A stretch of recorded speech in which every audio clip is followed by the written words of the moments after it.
So, Khanna, Oversight Committee, Armed Services Committee, Budget Committee. Only spent like 15 minutes, but went back trying to get records of you talking. You are very budget conscious. Obviously, you wouldn't be on the Budget Committee.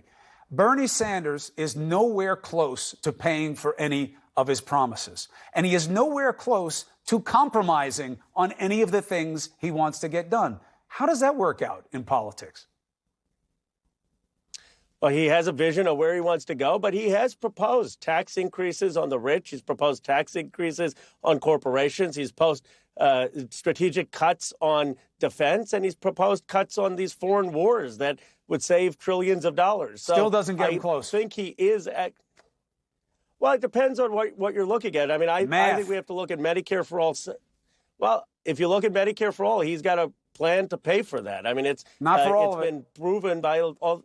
Because he uses the Lancet study now. He uses the Lancet study now, the Yale study that shows they'll be spending. Now, yes. one, as you know, Ro, as a politician, people roll their eyes when they hear about fraud and waste being something that's going to be taken out that'll make it better, because government to most people does mean fraud and waste. But the piece of paper he gave me last night, it gets him about halfway there.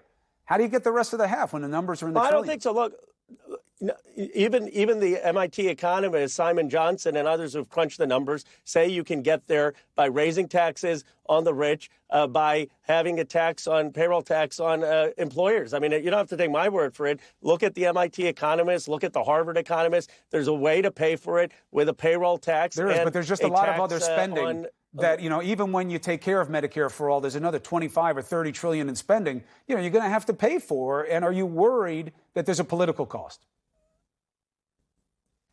I don't think there's the cost of saying we're going to get out of bad wars. We're not going to have these huge military increases. Let me give you a concrete example. In the debate tonight, Bloomberg basically said, I endorse Trump's military budget increases. That's $120 billion.